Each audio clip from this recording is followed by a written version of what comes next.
watoto nyumbani mpaka Januari. Hizo ni wiki 10.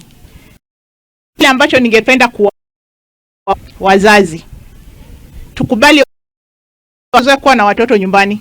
Umezoea kila asubuhi atoke anapunguza kelele kwa nyumba.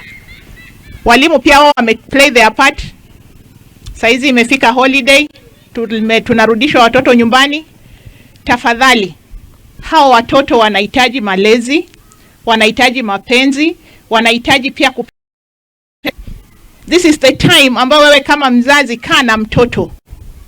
Hakikisha unamwambia yale maadili. Unajua kuna mambo ya shule na kuna maadili ambayo maadili mzazi ndio anafunza. Tuwafunze the ways of life. Yale mambo ambayo kama kwa kijiji ni mazuri na ni mabaya. Viongozi wa dini wako but huko wataenda Sundays peke yake. Most of the time tuko nao nyumbani. Tujumuisha hao watoto katika maisha ya kila siku. Na leo niko hapa tukiwa na team kutoka Equity Bank. Etea nyinyi desk ambaye wanafunzi wenu maji.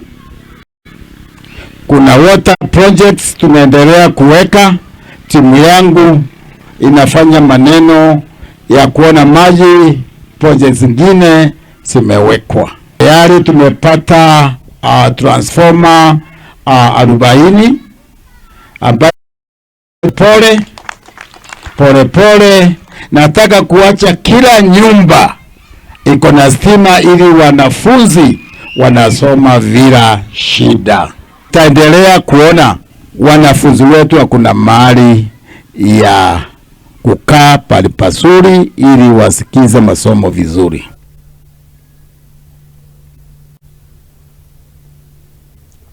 Naguo muingi wa kaunti ya Kilifi ni